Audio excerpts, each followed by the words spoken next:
So next kita nak buat yang lagi lebih advance lagi. Okay, jom. Okay, satu lagi produk yang saya nak buat adalah produk yang ada banyak variasi. Okay, maksud variasi tu maksudnya contoh kita imagine candle ni, lilin ni, instead of color natural, dia juga ada size lah. So macam nak buat? So saya tekan saja button duplicate. Okay, and then nama dia sama je, cuma yang ni ada size. Okay, saya letak kurungan je lah. Okay, supaya kita tahu nanti masa nak preview.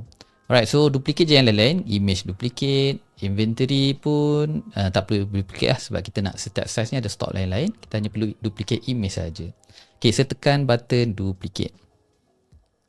Alright, okay. So sekarang ni macam mana nak tambah size? So pergi pada option.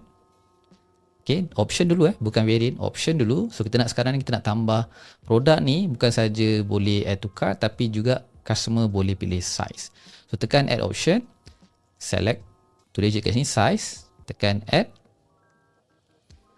Okay, and then tambah je berapa size yang ada lah, size. Okay, katalah dia nak size small, okay, medium, large, extra large. Contoh sajalah mungkin size of the cup tu, size lilin tu dia ada size macam ni.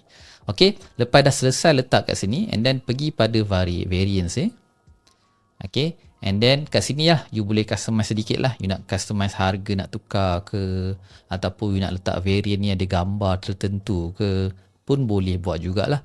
Okay, sebagai contoh ni, contoh saja katalah saya nak size small ni, gambar dia macam ni, let's say gambar produk nombor 2. Okay, and then medium, gambar produk nombor 3. Okay, and then large, dia tengah upload. Okay, and then large, produk nombor 4.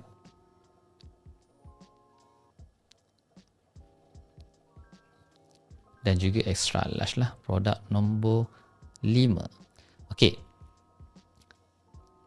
tunggu sekejap, dia upload sebentar. Okay, alright. Okay, so sekarang ni kita dah customize lah. Sekarang ni anda nampak even variance ni pun kita boleh customize dengan masukkan gambar lah. So maknanya bila customer select je lilin small, terus keluar gambar yang macam mana rupa dia. Ataupun kalau kita letak option tu adalah option color, so bila letak je color black, terus keluar lah color black tu macam mana. Okay, so and then kita just masukkan lah berapa stok dia. Contoh let's say kat sini kosong masukkanlah, katalah ada 100. Save. Okay, and then small tadi pun letak jugalah 100 pieces. Medium 100. Kalau nak edit bar boleh, nak edit satu-satu pun boleh. Yang ni saya buat satu-satu lah. Alright, okay, save. Settle alright. So bila dah selesai ni, kita ingat kita dah tambah option size, kita masukkan 4 variasi berbeza, dan juga kita masukkan stok untuk 4 variasi, dan kita tambah gambar pada setiap variasi lah. Okay, cuma ni lah lain sikit. Sekejap saya tukar gambar yang proper sikit. Produk 5.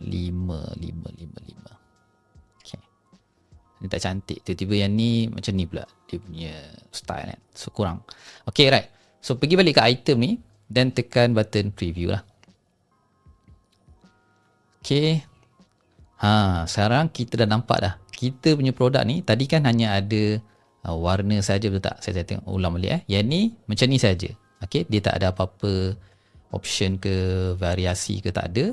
Okay, cuma yang ni dia ada option size dan juga ada variasi lah. So contoh katalah customer select medium, dia terus tukar gambar medium.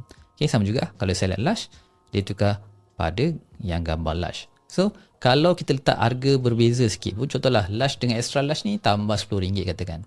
Okay, so pergi patah balik kepada products tadi. Okay, nampak saya punya tab atas ni.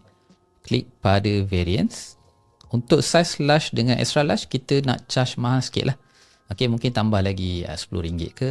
Okay, ni contoh saja Okay, dan juga extra large pun sama juga RM99. Oops, save. Okay, and then kita refresh balik dekat produk yang ada variasi tadi. Fresh. Alright, okay, so sekarang ni nampak bila saya select je medium, small, RM89, tapi kalau saya tekan large, dia tukar jadi RM99. Alright. Okay, so maksudnya sekarang ni customer dah beritahu dah, oh ni harga dia macam ni harga dia lain pula. Okay, sebab yelah kita faham lah, mungkin saiz berbeza, mungkin yang barang viral ni dia material kena pakai lebih ke apa ke dan sebagainya. So optional, you boleh buat macam mana you nak lah. Alright, okay, dekat sini pun nampak lah dia ada berapa stok dan sebagainya pun boleh nampak juga. Okay, itu yang kedua, iaitu macam mana kita nak buat produk yang ada variasi dan juga option lah, option ataupun variasi.